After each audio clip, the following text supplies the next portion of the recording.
बनाई जाती है। मैं उस प्रकार की जीरो लॉस विधि आपको इस वीडियो में सिखाने वाला हूं।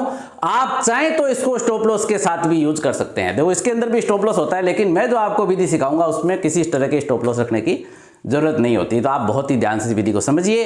इस विधि के अंदर में किस चीज की जरूरत पड़ती है, पिवट पॉइंट के आधार पर हम इस विधि को प्रयोग करते हैं। पिवट पॉइंट, तो पिवट पॉइंट क्या होता है, पिवट पॉइंट को आप समझ लीजिए। पिवट पॉइंट के लिए हमें तीन चीजों की जरूरत पड़ती है। पिवट पॉइंट निकालने के लिए हमें प्रीवियस क्लोज की जरूरत पड़ती है और डे हाई की जरूरत पड़ती है। यानी आप जो पोजीशन लेंगे 10 बजे लेंगे, 10:30 बजे लेंगे, 11 बजे लेंगे, उस समय तक जो हाई बना हो वो आपको NSE BSE की वेबसाइट पे मिल जाएगा। उस हाई को डे हाई कहते हैं। मैं आपको प्रैक्टिकल में भी दिखाऊंगा। अभी आपको इसका मैं प्रैक्टिकल भी दिखाऊंगा। हमें एक तो प्रीवियस क्लोज की, जिस दिन आप ट्रेड ले रहे हैं उससे पहले दिन के क्लोज की जरूरत पड़ती है। एग्जाम्पल के रूप में मैंने लिया है, किसी शेयर का नहीं है ये, कि मान लीजिए प्रीवियस क्लोज 100 रुपए है और जब आप ट्रेड ले रहे हैं 11 बजे का मैंने स्टैंडर्ड टाइम रखा है कि चलो 11 बजे ट्रेड लेनी चाहिए, लेकिन फिर भी आप 11 बजे से पहले भी लेना चाहें तो कम से कम 1 घंटा ट्रेडिंग सेशन को प्रारंभ हुए हो चुका हो, 1 घंटा हो चुका हो। उसके बाद क्या है, आप अपनी सुविधा के अनुसार समय चूज कर सकते हैं।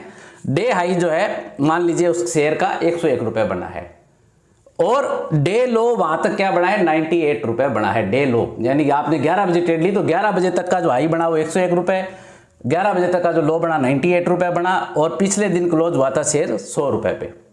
इन तीनों का जो एवरेज है, प्रीवियस क्लोज, डे हाई और डे लो का जो एवरेज है वो पिवट पॉइंट कहलाता है। अब आप मुझे इस तरह के प्रश्न मत करना कमेंट में कि सर पिवट पॉइंट चार्ट पे कैसे देखें, सर पिवट पॉइंट फलाना ब्रोकिंग कंपनी में कैसे देखें, सर पिवट पॉइंट के लिए 1 घंटे का चार्ट लगाएं कि 1 मिनट का लगाएं, आधे घंटे का लगाएं कि 1 दिन का लगाएं, 5 दिन का लगाएं। अरे भाई, सिंपल चीज को सिंपल ही रहने दो। आप अपना कैलकुलेटर उठाओ और देखो कल कितना बंद हुआ था, आज अभी तक हाई कितना बना है, अभी तक लो कितना बना है, कैलकुलेटर से उसमें सिंपली 3 का भाग दो जोड़ के।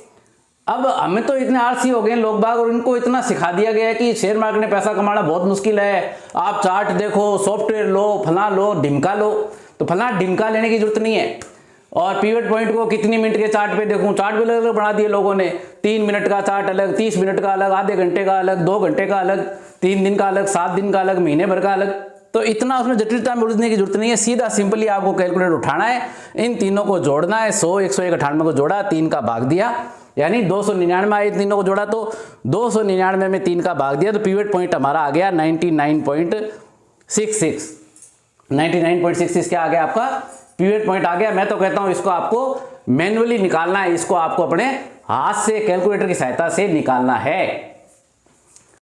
अब आपको पिवट पॉइंट तो पता चल गया, 11 बजे मान लो आपने निकाला, उस समय अब शेयर का प्राइस यदि 100 रुपए 50 पैसे पे चल रहा था, 11 बजे आपने देखा कि यदि शेयर का प्राइस 100.50 चल रहा है तो ये इस पिवट पॉइंट से ऊपर है या नीचे है, ये से ऊपर है, इस पिवट पॉइंट से ऊपर चल रहा है। यदि प्राइस 100 रुपए 50 पैसे 99.66 से ऊपर है तो मतलब आज शेयर बुलिश जोन में है। आप ये मान सकते हो आज शेयर बुलिश जोन में है, तो हम इंट्राडे में इसको लॉन्ग साइड में खरीदारी कर सकते हैं। और लॉन्ग साइड में खरीदारी करने के लिए भी विधि क्या है, जल्दबाजी न करके हमें हाथों हाथ मार्केट प्राइस पर नहीं खरीदना चाहिए। 100 रुपए 50 पैसे नहीं खरीदना, हम तब तक का जो डे हाई बना है उस पर खरीदेंगे। उसको क्या देंगे, ट्रिगर पॉइंट देंगे कि 101 रुपए से ऊपर ये जाता है, आज के डे हाई से ऊपर जाता है। बुलिश जोन में तो हमें पता चल गया पिवट पॉइंट के आधार पर शेयर बुलिश है आज, लेकिन फिर भी यदि अभी तक का जो हाई भी क्रॉस करता है तब हम इसको खरीदेंगे। खरीदने का ऑर्डर कब लगाना है, उस दिन का डे हाई क्रॉस करता है तब खरीदेंगे। अब डे हाई के बिल्कुल आसपास ही हो, बहुत कम पैसों